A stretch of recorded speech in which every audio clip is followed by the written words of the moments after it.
Good morning, you guys. It's another early morning in Texaco, and a lot of breaking news happened last night. I should say a lot of important news happened last night. So I just want to hop on here very quickly and talk about that and what it's like actually living in Texas. I won't go into a lot of detail about Texas in general, but it's just my viewpoints about the breaking news story specifically last night. So it's no surprise that the Supreme Court ruled that Texas can now begin arresting migrants. And I'm thinking to myself, how are you guys going to start arresting people for being migrants? Like, how will you know? Because 40% of Texas population is Latino. And if you go to Houston, it's like they are the majority of the population in Houston. Same thing for Dallas, San Antonio. So it's like, how is the government planning to implement this law? And the caveat is they have about 3 weeks that they're able to do this, because the Biden administration is going to go to the lower courts, and they already appealed it, and the next trial date is April 3rd. So they just have a few weeks to try to make this law, put this law into effect. And I truly believe this is like a political stunt. It's there to make the Republican Party look good, because once again, how can they put this in force? How can they enforce this law? Officers don't know what to do. They don't know how to properly identify a migrant. They don't know anything. So what are they going to be doing? My husband and I were having a conversation about this last night, because he is first generation to this country. He is Mexican, but he doesn't look like it. And he doesn't seem to be concerned about what's taking place in this country with the migrants. He does not identify as as a migrant, or he does not have any affiliation with the migrants, because he tells me that when he goes back to Mexico or any other Latin American country, they don't consider him a Mexican. They look at the way he talks. They listen to how he talks, and they say, "Oh, you're not a Mexican, you're a gringo. You're an American." Same thing for me as a black person. You're a gringo, you're an American, because you're not Mexican. You don't talk like us. So I wanted to make that clear and just talk about that a little bit more. Another news story that broke last night is that in Illinois, a judge ruled that migrants can now carry guns. And I'm like, how? Like, how can an individual who is not a citizen of the U.S. carry a gun? How can they go and purchase a firearm when they don't have proper ID? They don't have a license. They can't get those things. So how is it legal for them to get a firearm? And I'm wondering, before I get into this point, let me just mention this. They can't, in Mexico, you can't even get a firearm. Like, citizens in Mexico, no one in Mexico can get a firearm except the government, except the military.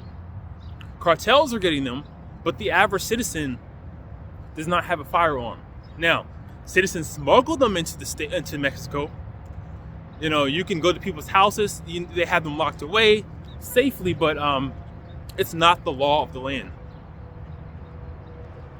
So what I want to say is, why is all this happening now? Like,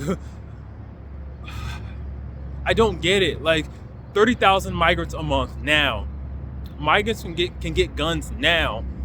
What are they planning to do with this stuff? Like, why? I just don't know what the government is up to. If you have any ideas, please let me know. I truly don't feel like every migrant is a criminal.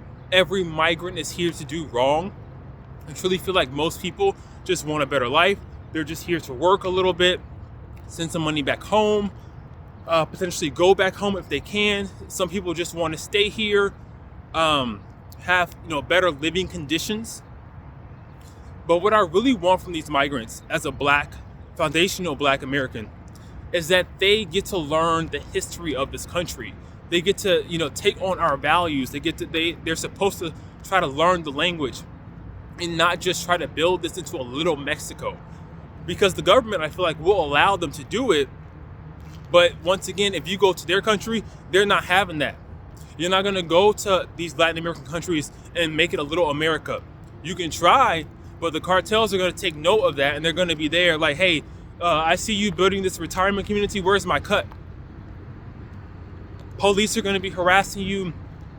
Every traffic stop they can get out of you, they're going to be asking for money. So it's like we have a lot of privileges here in America, and I wish that other countries would roll out that type of red carpet for American citizens, but they do not. Sorry, trying to move out the way. But they do not. All right, you guys, so that's all I have for the migrants. So I want to talk about something else that's very important to me, and that is the threat of civil war. And are we headed for another civil war in the U.S.?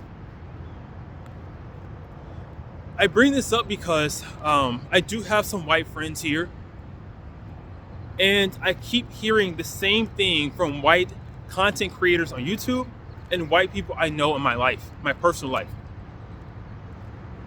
If Donald Trump is not reelected in 2024, they are saying something big is going to happen. And when I hear this as a black person, I'm like, why? Like, why are y'all so angry? Why are y'all so upset? Why do you feel like violence is the answer for you to get your way? Like, why is that? What do you want out of this? A civil war for what? What is the end result? What do you want? And I haven't really got a straight answer from a white person. And I really wish they would learn to be honest about, their goals. Like, what is the end result? Be honest about it so these other groups of people understand. But one thing about white people is whatever they're planning to do, they will write it down first. So we don't, we just wait a little bit longer.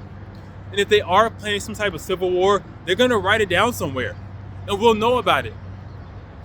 But as a minority, a black LGBTQ plus man, black gay man, I just wonder, why are y'all so angry? Why does equality make you angry? Why does someone having equal access and equal opportunities, equal rights, what is the big deal? Why are you afraid to compete? Why do you feel like the only advantage that you have to offer is the fact that your skin is a certain color? Like, no one's resting on their skin color in this world to get ahead. Like, there's only one group of people doing it. And the rest of the global population is starting to peep it, and they're starting to wake up. And I just want to know if anyone in the comments can tell me, why do you feel like civil war is the answer, and what is the end result of that war? You want to go back to the 1950s? Do you want segregation? What do you want? Do you want more control of the government? Do you want corporations out of the government policy making? What is the end result? Because I am getting nervous. I'm not gonna lie. Like, if different white people are telling me the same thing, I was telling my husband last night that, hey, it's time for me to go get my own firearm because he has one, but I don't. I'm like, hey, it's just time for me because I want to be able to protect myself in case there is some type of incident, in case they are targeting innocent people because they want a scapegoat and they're just mad and angry. Along those same lines, I've noticed that their culture has this fascination with firearms. He told me he recently went fishing with a friend, and this friend was like, had all kind of AK-47s and guns and all these different firearms. And somehow the parents got in the conversation, and the mom was just gloating about how many firearms they had. And I don't understand this fascination with weapons and violence. And I'm hoping someone else in the white community can explain that to me. I don't get it. Like, why? What's the purpose in bragging about having an AK-47? I don't like hearing about gun glorification and rap music and music. I don't listen to violent music. I do not support artists that push this violent agenda. But I'm noticing it's not just black people who have this like thing, ghetto black people, I would say, this fascination with weapons and guns. And that's the part that scares me, because it only takes one lunatic, especially in Texas. There's a ton of them, but it only just takes one to pull out a strap and, make someone a scapegoat. Oh, Trump didn't win the election. I see a group of black people here. I see a group of different people here. Let me just go out and take it out on them. But it's like, bro, we're just trying to live our lives. Like, we want to be able to survive, have equal access to opportunities. We want to be able to make a living for ourselves and our family. Why do you want to delete people so bad? I'm looking forward to a world where I guess they will have to decide to give up this notion of white supremacy. When I make videos about, the corporations being the problem and class being the real issue in America and not so much race, I see a lot of comments from people saying, yeah. But it's like, that's great that you agree with my commentary, but what are you gonna do to dismantle this culture that you guys refuse to let go of? Like, it's wrong. You know that racism is not the real issue. You know that class really is the real issue, and we're in a fight against the elites. However, y'all still want to hold on to white supremacy and this racist hierarchy. Why? And that's why I said, is that all you have to offer this world? Are you so afraid of competing against women, against minorities? Like, what is it? Because I guarantee you, we're not, as a black people, we are not a violent people as a whole. We don't wish any group of people harm. It feels like as a black person, we're only pushing for justice. Like, there's a news story that broke yesterday about a 6-member cop thug team, like a thug team of six cops. How they broke into a man's house. 2 black men and a white woman were in that house. How they broke into that house without a warrant and just tortured those black men. Yelled out racial slurs, like sexually assaulted them, did all types of like crazy stuff. And I'm like, why are y'all so angry? What is it? What is it? I understand the next door neighbor called the police because they saw 2 black men with the white woman. So the officers all came, 6 of them. You don't need 6 officers, by the way, but they came anyway. And these thugs tortured these men. And it's like, why? Like, can you imagine 6 black cops,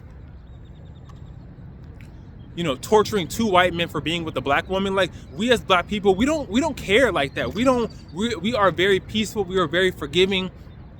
We want to help people. I think it's because we've been through so much tragedy in this country, and we're not motivated by fear and revenge in terms of our interactions with other people. We know what happened to us, but we just don't. We've gotten past it. We're getting past it. Now we're focused on justice, on reconciliation. We understand what we have to contribute to this world, and our greatest asset is not the color of our skin. Period. Look at entertainment. Look at music. Look at sports. Look at politics. Look at academics. So many people don't know black history. They don't know it. Because if they did know the truth, they would know that this world would not be what it is today without black people. Specifically, foundational black Americans. Because we had to rise up out of nothing, out of ashes. So, I'm going to end with this. As people come to this country, migrants come to this country, my biggest source of frustration is their lack of knowledge and understanding about black people. And it's not their fault, because white people have done a great job of pushing this agenda that, they've done everything and we've done nothing. So I want migrants to come to this country, legal or illegally, and I want them to have respect for black people. Because when you're looking at a black person, you're looking at the reason why you were in this country. White people are not here to give you anything. Nothing. They won't. They'll be fake about it. They'll be fake nice. They'll smile in your face, but meanwhile they're plotting on your back because they feel like you don't deserve whatever you have here. You're not supposed to be here. This country is for them. And I keep saying this is not a country. This country, quote unquote country, is a business. That's all it is. It's a business, not a country. It doesn't belong to you. It doesn't belong to anybody. It belongs to those who want to make money, especially the elites. So yeah, man, like if you're gonna come to this country, be knowledgeable. That's like me going to Mexico and just disrespecting the natives. Like in Mexico, there's a constitutional amendment stating that if you go to the country as a foreigner, and you talk bad about the citizens, you can be deported. You can be deported. Imagine that. Well, all right, you guys. Kind of ranting today. So I got it's getting cold. Got some air instrument too. So you guys take care, and I'll be in touch. Peace.